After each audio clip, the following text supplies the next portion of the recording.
Tes professeurs te font travailler sur le développement durable et tu te demandes à quoi ça va te servir pour plus tard. Plus tard, l'avenir, le futur, et tu te demandes de quoi il sera fait. Bon reste dans le coin et je te montre.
Non, attends, tu croyais tout de même pas qu'on allait regarder le film?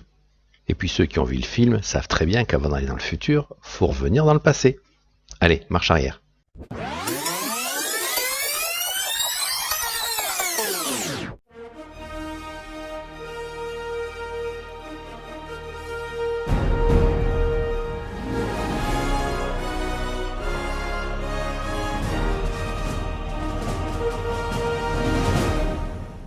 Pour comprendre ce que c'est que le développement durable, je vais te montrer des cycles qui dans le passé étaient durables et ne le sont plus aujourd'hui. Le premier cycle que nous allons voir maintenant est très simple à comprendre. Tout a commencé il y a très longtemps avec le végétal. C'est l'action combinée des nutriments, du CO2 et du soleil que la photosynthèse permet à la plante de produire de l'oxygène. Et grâce à lui, le vivant devient possible. Oh le beau bison! La plante lui fournit de l'oxygène et de la nourriture. En échange, le bison donne du CO2 et des nutriments. Voilà ce que c'est qu'un cycle durable, et ça dure depuis des millions d'années. Maintenant que tu sais ce que c'est qu'un cycle durable, nous allons voir ce que c'est que le développement. Au début, tout a commencé gentiment, avec notre plante et notre bison donc. Puis nous, les hommes, nous rentrons dans l'histoire. Au début, les hommes étaient bons et vivaient en harmonie avec la nature. Puis d'autres hommes sont arrivés, aveuglés par le pouvoir de l'argent. Ils étaient en quête des richesses de ce monde, comme l'or et le pétrole, au point où... Enrichi par les ressources que lui offrait gratuitement la planète, l'homme se développa. Conscient de sa faiblesse, il domestiqua l'animal pour son profit personnel, afin d'exploiter sa force pour tirer les charrues, mais aussi pour sa viande. Il inventa de nouvelles machines pour son confort, assécha les zones humides pour construire ses maisons, ses lieux de culte, ses villages, et enfin il déboisa pour agrandir ses villes. Puis un jour, il abandonna la force de l'animal pour utiliser la force du pétrole. Ce fut le début de l'industrialisation avec la production d'usines et de nombreux transports, mais aussi l'apparition de nouveaux conforts comme les transports individuels et le chauffage central. La contrepartie de notre développement, c'est des tonnes de CO2 rejetées dans l'atmosphère, une énergie très souvent gaspillée dans nos maisons mal isolées et l'éclairage massif de nos villes au point de rendre nos nuits claires comme le jour. Alors, notre développement est-il durable? De plus un pays se développe, et plus les gens consomment de la viande, ce qui ne va pas sans poser de problème. Explication. Lorsqu'une vache pète, elle relâche du méthane, qui est un gaz à effet de serre. Mais quand 1 milliard de vaches pètent, te rends-tu compte de ce que cela représente comme pollution? Alors tu te demandes peut-être en quoi tout ce CO2 et ce méthane représentent une pollution. Pour ça, allons faire un tour du côté du pôle Nord et voyons ce que c'est que l'effet de serre. C'est le même principe que dans les serres que l'on trouve dans nos jardins. Je t'explique. Lorsque le rayonnement solaire rentre dans notre atmosphère, il vient taper sur notre planète, dégageant au passage de la chaleur.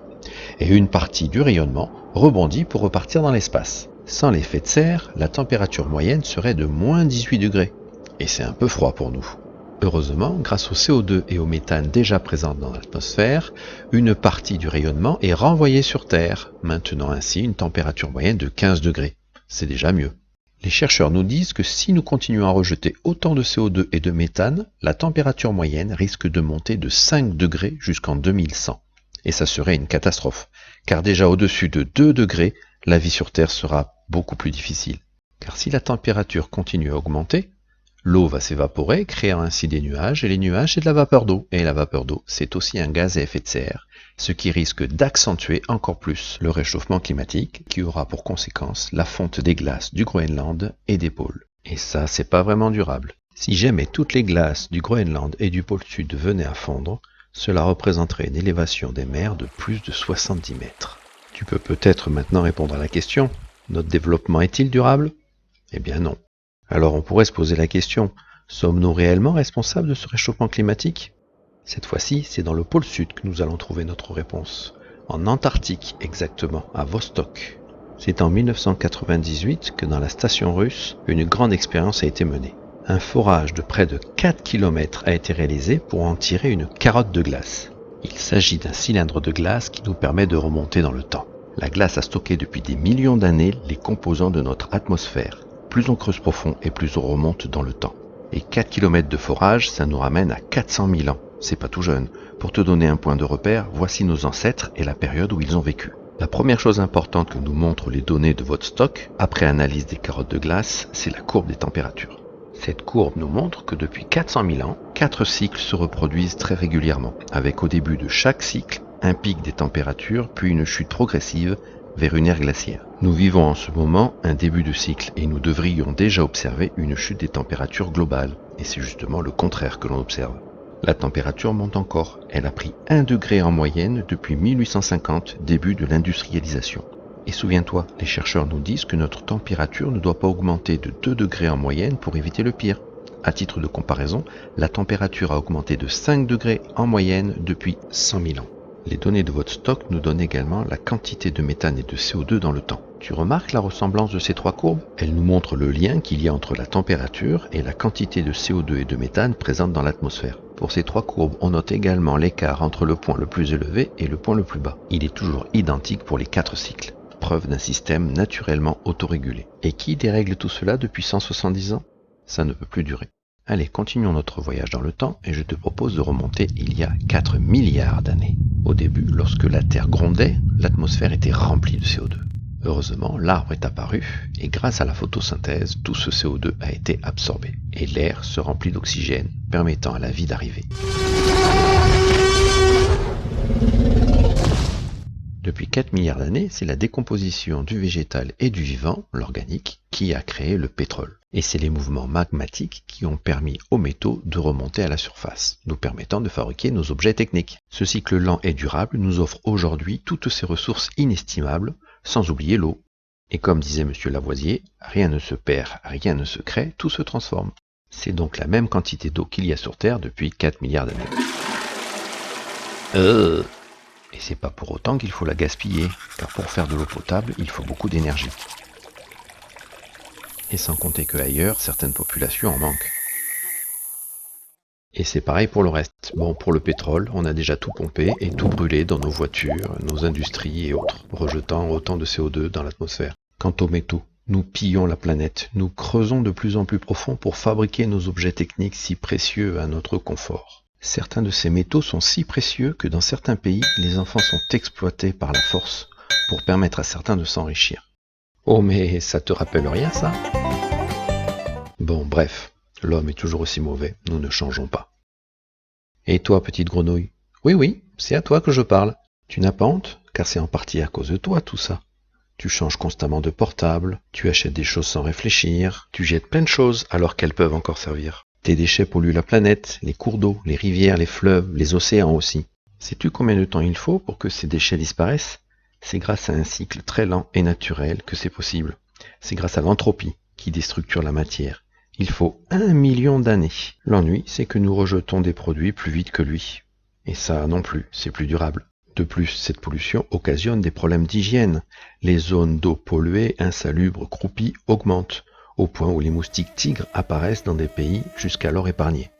Et c'est aussi l'émergence de nouvelles maladies, le chikungunya, la dengue, le Covid-19. Ah, tu le connais celui-là. Et le plastique, on en parle ? On en rejette tellement qu'il forme sur nos océans le 7e continent, une surface de 1,6 million de kilomètres carrés, 3 fois la surface de la France. C'est 267 espèces marines affectées.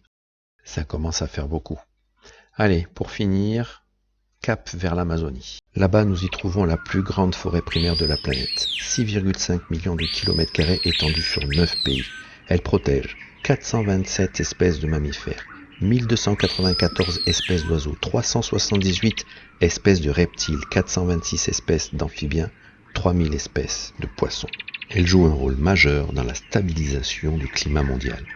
Et là, encore une fois, l'homme est à l'œuvre.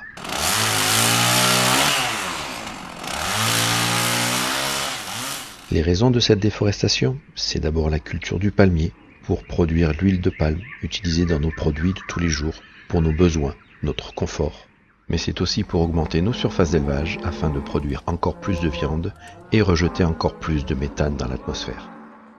Allez, pour conclure, je t'emmène au large du Chili, dans l'océan Pacifique Sud, sur une petite île, l'île de Pâques. Sur cette île, il s'est passé exactement la même chose qu'ailleurs, et je t'ai déjà raconté. Le CO2, les arbres, la photosynthèse, l'oxygène, puis le vivant, tout et tout quoi. Et comme ailleurs, des hommes ont vécu sur cette île tellement isolée qu'ils ne pouvaient plus la quitter. Ils étaient de bons pêcheurs, des sculpteurs habiles. Comme nous, ils ont exploité leurs ressources jusqu'à la dernière. Ils n'avaient plus d'arbres pour fabriquer leurs pirogues, ils ne pouvaient plus pêcher. Cette civilisation n'a pas survécu. Ils nous ont laissé ces étranges statues, preuve de leur passage. Que ferons-nous quand notre île, la Terre, aura fini de tout nous donner? Alors, ce voyage dans le temps? Alors est-ce que tout est fichu? Non, car comme disait Doc... Le futur n'est jamais écrit à l'avance, pour personne. Votre futur sera exactement ce que vous en ferez, alors faites qu'il soit beau, pour chacun de vous.